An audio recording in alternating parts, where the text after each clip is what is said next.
for being here with us on a wonderful start. If you have been with us in the past, you probably know that we love to talk about the evolution of computing and where we're going in the future. But today, we thought we would kick things off with something just a little bit different.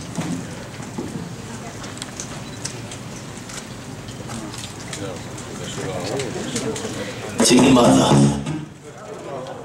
Tiggy mother. The evolution of dance. Come on,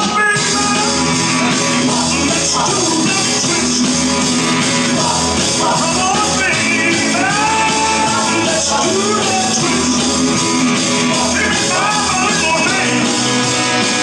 And go like this.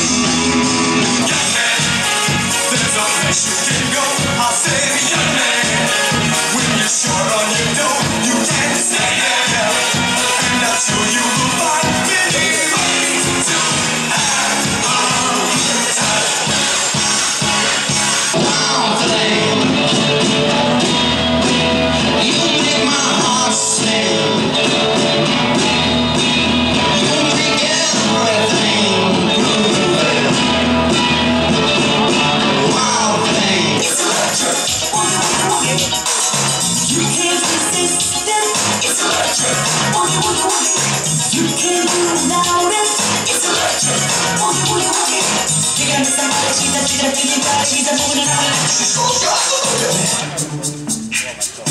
Yo, VIP, let's kick it.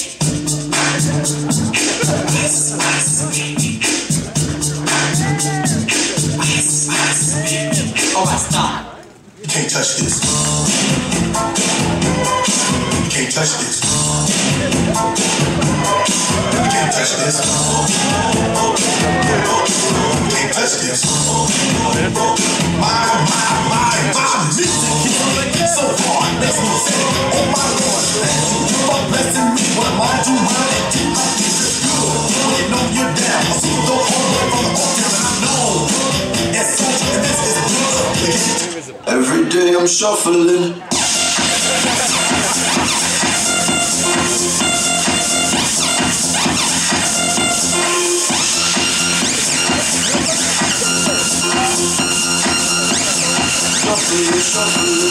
Yo, let's get out of here.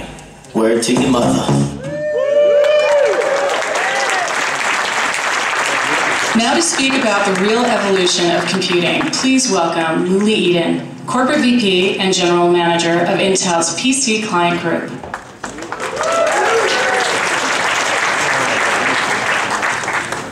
They told me if I start dancing, they're going to kill me, so I will not. Don't be afraid.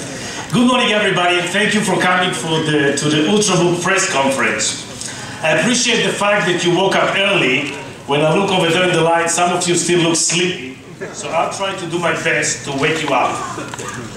As I've got only 35 minutes, this presentation is going to be totally different than the previous presentation I used to give to this audience. First of all, I'm not going to speak about the fastest run ever of Sandy Bridge and the fact that we already sold more than 150 million Sandy Bridge chips. I'm not going to speak about the great 3D 22nm transistor that we got from our Portland development guys that enable us to put 1.4 billion transistors in Sandy Bridge. I'm not going to speak about the architecture, the balanced architecture of processor, graphic, and media that enable us to deliver the experience that I'll show you pretty soon on the ultrabooks. I'm not even going to speak about the ultrabook turbo that will enable us in this small form factor to go up to the frequency of a standard voltage, and as a result to give you the responsiveness and the performance that people want so much from their ultrabooks. I'm not even going to speak about the graphics. People expect Ivy Bridge to have the graphics of a compaction? No. And I said in the past that it's not going to be 30% or 40%. The graphic was redesigned from scratch. So let me whet your appetite. It's not going to be 50% or 60% or 70% or even 80%. And definitely you'll have to come to the Ivy Bridge intro to know the exact number. But definitely it's going to be a different experience.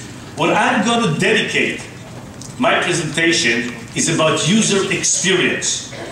And the way that we envision and the way that we are going to implement this user experience in the ultrabook. Now, bear in mind, this is a very fast journey. We started it 6-7 months ago, and you'll see how much we've been able to achieve. And all the time when I say we, it's we and the ecosystem. It's our partner, it's the ODM and the OEM and the ISVs and many, many people that work together in order to be able to deliver these ultrabooks that we are wrapping as we speak. So the first question we asked ourselves was what people want to do with their computing devices. What is the user experience they expected? The average consumer, to my big disappointment, is not interested in branch prediction. It doesn't have a kick when you tell them about floating point. And when I was here on stage speaking about the bus, I find out that some of my audience think that I speak about Greyhound.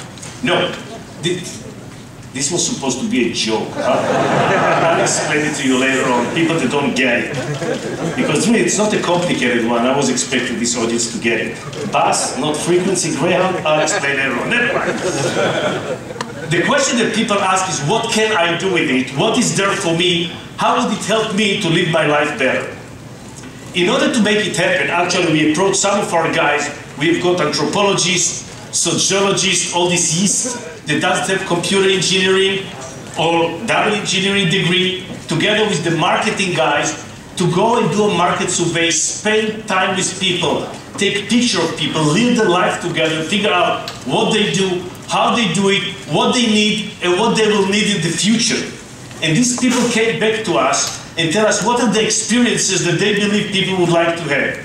People definitely would like to consume information, to consume data. They like to watch movies, they like to read books. But one of the main things that came back is, guys, it's not only about it, it's also about creation. People would like to create in order to express themselves. People are innovative, and don't buy the story, we are consumption animals only. Consumption is good for cows. We are humans. We don't want to watch, you don't want your kid to sit 24 hours next to the TV and watch. You want him to be able to do something, and all of us would like to express ourselves. With video, with picture, with story, with many, many different things. People do not want to wait. They do not want to wait for the computer, they want the computer to wait for them. And if there's one annoying thing, is the hourglass. Even if it's 2-3 seconds, you are willing to kill the computer because it's so annoying. People wanted to be unwired. They wanted to be always on, always connected. For the technology geek, it translates to battery life, Wi-Fi, wireless man. They don't care. They just want to sit in the leisure, enjoy the premium content, innovate, express themselves, do whatever they want. People want to have peace of mind. First time I heard that security is called peace of mind. They do not want to care about the transaction. When they do transaction with Visa or MasterCard or whatever, or when they put the credential of the kids, they want to make sure it's secure. They do not want to worry about it. They want somebody else to worry about it. People want the device to be nice. They want the notebook to be nice, small, sleek, sexy. It's expression of mind. They want to be proud of it. And for me, the best thing, if somebody is holding an ultrabook and say, I love it. That's the ultimate consumer word. I love it. And nothing wrong with loving your computer if it will be a great computer. And the last thing that we came back and people told us we need it is we would like to have it in mainstream price point. We don't want it to have it to the top 5% of the population. We would like the average people to be able to enjoy this ultrabook experience, which was a huge challenge for everybody in the ecosystem, because as you know, the first one have been $999 or in this range, but definitely our target is to pull it much lower collectively, and I'll cover it later on as we move forward. So, as we are talking about experience, rather than doing PowerPoint, let me just give you a sneak peek. What do we mean? And instead of PowerPoint, let me show you some demos. Hello, Muli. What do we have over here? So I have a brand new IdeaPad here. It's a brand new ultrabook from Lenovo with our Sandy Bridge low voltage processor. And you're going to show us ArcSoft. I am. So let me explain to these guys, because I noticed the challenge. Remember, bus, they understood not. Right. So when I'm taking pictures normally, the picture, each one of the picture is between 1 to 10 megapixels, and if I go for a journey, for a vacation, I can take 200 pictures, and then I want to send it to my family, and I can send 1 or 2 pictures at a time, because this is the limitation of the email. Wouldn't it be nice if within a few seconds, a few minutes, I can take all my pictures, making an album out of it, compress it using the compute power that we don't want to speak about today, and send it over to a friend so you'll be able to enjoy it. That's what you're going to see over here. So I just went ahead and launched ArtSoft Quick Album here. I'm going to go and select photos. Do you remember these On the pictures? script, I need to ask you, where are these beautiful pictures coming from? And you should say, Look at that. This is from your last trip in Vietnam. yes, that's from my trip in Vietnam. Those of you don't need to take picture. I can give you the picture later on if you want to. And So I'm going to go ahead. I selected all the pictures. There are about 67 pictures in there, about 2 to 3 minutes each. So that's a lot of data. Now I have different themes over here. I'm going to go ahead. you can make a travel album, scenery, children album. Let's do a scenery album. All right. And let's go ahead and create this. Now as we do that, check the turbo and the CPU performance. The CPU performance is already 87% of a dual-core 30-bit. Trust me, that's a lot of horsepower. And as we speak, the album is ready. You already look at the album that was not created automatically. And as we speak, it creates the rest of the pictures, correct? Right. Can you edit the album on the fly? Absolutely. So I can go ahead, and if I don't like this picture, I'm going to go ahead and delete it. I can go and resize these pictures right here. And as you can see, the turbo is kicking in.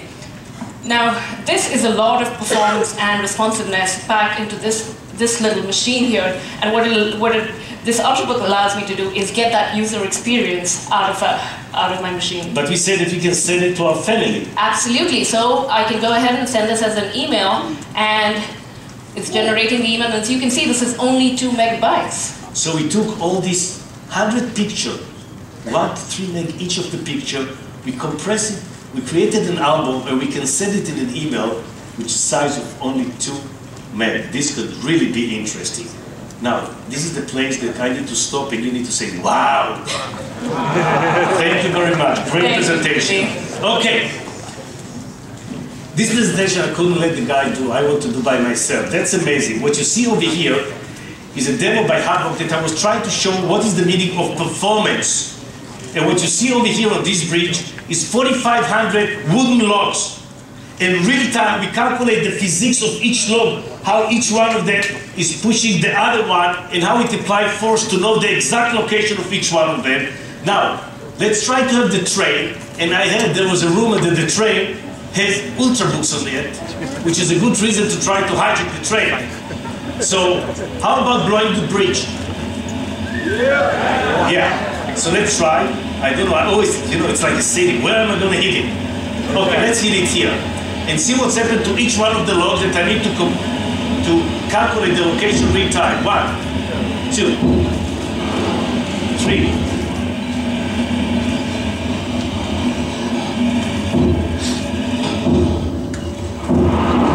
See all the ultrabooks flying, that's definitely, that was a good reason to, no, don't laugh, I'll tell you where to laugh, you already disappointed me before. There's a piece of bridge staying over here.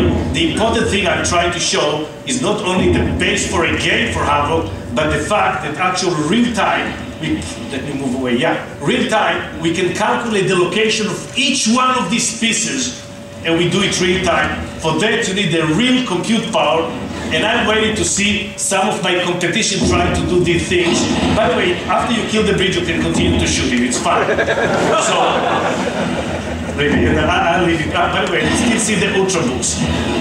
What's happening if I shoot it? No, I'll never shoot an ultrabook. Okay. So this is one something that although I show you a bridge and kind of a game, the reality is that what I try to show is the huge performance that you can do, and you can see how much compute power you need, and you see that it continues to calculate the position of each one of the logs, even if it's not moving, and you take 50% of sandy bridge, that's a lot of compute power. What do you have over here, Diana? That's something, I don't like this demo. So I'll just show you. I made this especially for you. I used the graphics. It's ugly, okay. No, it's beautiful. I used the graphics in this HP Ultrabook to create this beautiful tool for you. You don't like it? So this is the troll. What we are trying to show, understand, is both computing and the graphics of the new generation of Ivy Bridge. Right. So I understood that when you are trying to do such a beautiful things like this belly, Eventually, what you do is calculate the location of many, many small triangles, and then you color it. It's a lot of work, but I It's did done it. behind the scene. Can you show us the triangles? I can. So guys, what you see is a real time, the way that we are trying to create this troll, or this fabric of the troll, and I had 16 of those. First of all, you calculate the location of the triangles, then you color them. Can you move his belly? I don't know if you really want to see that, but yeah, I can do it. It's kind of disgusting. That's really disgusting. So, leave the calculation of the triangle to the computer. Why would you go back to what the customer? Oh, great. Why would you go around? People see how real time, the level of the experience we are going to deliver He's with our leaving. ultrabooks. He's had enough. He didn't like it. Yeah? Can you bring his family? Sure. He's got a few buddies out there, I think. It's a really ugly family. Never mind. That's the right of experience. That's the level of graphics. That's the level of performance that we'll be able to deliver with our ultrabooks. You don't like it, you make faces. It's just a demo. All right. The other thing that we've been asked for in Ivy Beach, people say, why don't you have DX11? And we said, we are going to deliver the DX11 when it will come to mainstream. So Ivy Beach Graphic, I've got DX11. Let me show you the Formula One. I want you to focus, concentrate. 1, 2, 3, let's go.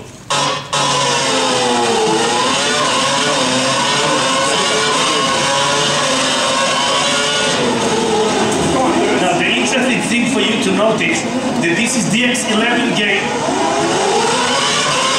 What you can also notice that I can drive it and race with one hand only.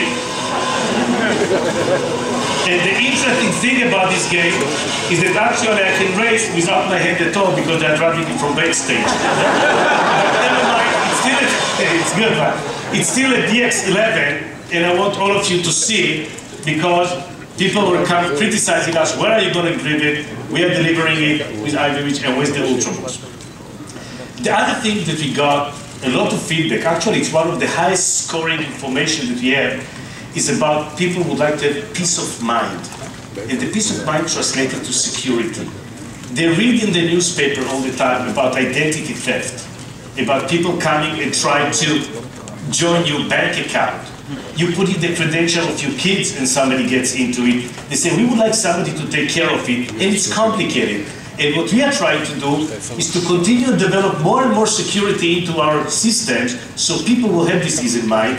And in Ultrabook, we decided that by definition, if you buy Ultrabook, this technology, the Intel protection technology, the anti-theft, all this technology will be built in. So you do not need to be a security expert. If you bought this system, this is inside. So let me give you a demo over here. Muli, I'd like to show everyone here just what a generous boss you are by buying me a little something special. So if you wouldn't mind, could I borrow your card? I was blamed for many things in my life, never to be a generous boss. Well, we can always change. So you want my Visa card? I'd like your MasterCard. My MasterCard. Exactly. So it's only simulation. Well, let's see. Okay, All right. So I'm going to use this card to make an actual online purchase with a MasterCard PayPal solution. And I'm going to do this on this Concept Ultrabook that has built into it a contactless NFC reader hooked into the IPT, Intel Identity Protection Technology. The Identity Protection Technology. Running a service from Security Technologies, right? So I've got the system out here. I'm already checked into... How much money do you want? $247. Okay. Yeah, I'm on hotels.com. I found a hotel that I'd like to stay at for the weekend after CES, and I'm all ready to check in. But you know, it's a hassle to fill in all of these details that we have here. But look, it looks like that I can actually tap my card over there and make a purchase. So let me do that. I've got that.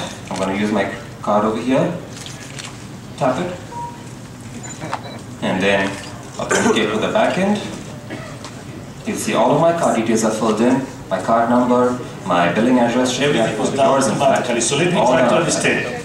I took this, I used NFC, near field communication, I tap it, and all my credentials went inside. Exactly. But if somebody will steal my card, will he be able to do it on his computer? Not so quickly. Because of Intel Identity Protection Technology, this machine has been bound to your account in the back end, and your card tap on your Ultrabook is only going to work. So this machine is tapped to the back using the manageability engine, which I do not want to dive into. Exactly. And we see two processes. First of all, by using the card, the machine identified that it's me. Then we are using the identity protection technology if we want to do the purchase. Actually, that identify that indeed it's my computer, and if you try to steal it and do it from another computer, you will not be able to do the purchase. Now, I'll go back on stage and I'll do Right after whatever you want. All right. Thank you. Thanks. But if you remember, one of the features that we've been told that people would like to have this notebook expression of themselves. They want it to be thin.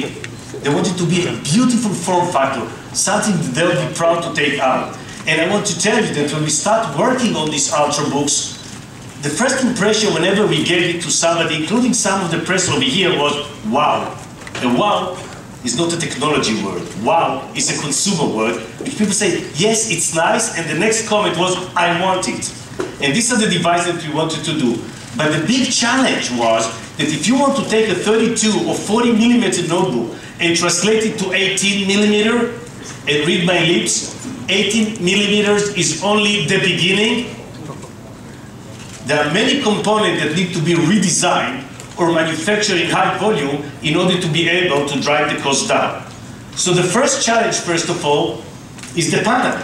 The display panel, we need to have display panel instead of 5 millimeters, we need to thin it down to 3 millimeters, and it can be done. We need to look at the battery life. You know, the standard cylindrical batteries, which are 18 millimeter thick, we need to go to prismatic batteries, which is 6.5. And look at the right side as we are building the ultrabook step by step. Then we want to put the hard disk drive. Instead of 9.5 millimeter, we need to work and enable the ecosystem to make it 7 millimeter. And when you look at the motherboard, we have the PGA, the pin grid array, the microprocessor that you put into the socket. But the socket size is almost 1 millimeter. So we redesigned it with BGA, ball grid array, that you solder the microprocessor directly to the motherboard and save the socket size. And as a result, you can go much thinner. And even when you are trying to do the heat thing, that dissipate the heat from the microprocessor to the external world, we've been able to thin it by using new material and by designing a microprocessor that instead of consuming 30 watts, consuming 17 watts, the less heat you have to dissipate, the thinner the heatsink can be. All in all, even if you add the optical drive, that some of the ultrabook are using, some of them skipping it all together, we've been able to translate inches into millimeters. And all the ultrabooks that you see are 18 millimeters and below. And as we move forward with time, working on new material, you'll see that we are doing it even easier. But I would like to be modest over here and repeat what I say. When I say we, it's not we Intel, it's we the ecosystem. We announced in July in Computex that we are having a fund of $300 million in order to accelerate the cost reduction of those components that are required to build these ultrabooks. The reaction was great. First of all, the minute people saw that we are dead serious, the minute our OEM, the Dell and HPs and Acer and Toshiba and all the guys joined us, and the economy of scales kicked in, by itself the price started going down. And as we are working with some of them to develop new material for chassis, to develop new lines in order to accelerate the adoption, you'll see the pricing going down and down. As I said before, you'll see ultrabooks going into the mainstream price points. So we've got quite a few systems over here that I encourage you to see them. We've got the Lenovo U300, we've got the HP Folio, which is bragging about beautiful battery life. We've got the Acer Aspire and Toshiba Satellite and Compal, and we've got the ASUS system, Samsung system, LG, each one of them. Please feel free later on just to hold it, touch it, and let me know what you think about it. And as Paul is going to his keynote, he's going to disclose additional system that I believe when you look at them, you say the two words. First of all, you say, wow, and then you say, I would like to have it. So this is what we have been until now. But the question is, what's going to be ahead of us? So this is present, or for me, it's almost history.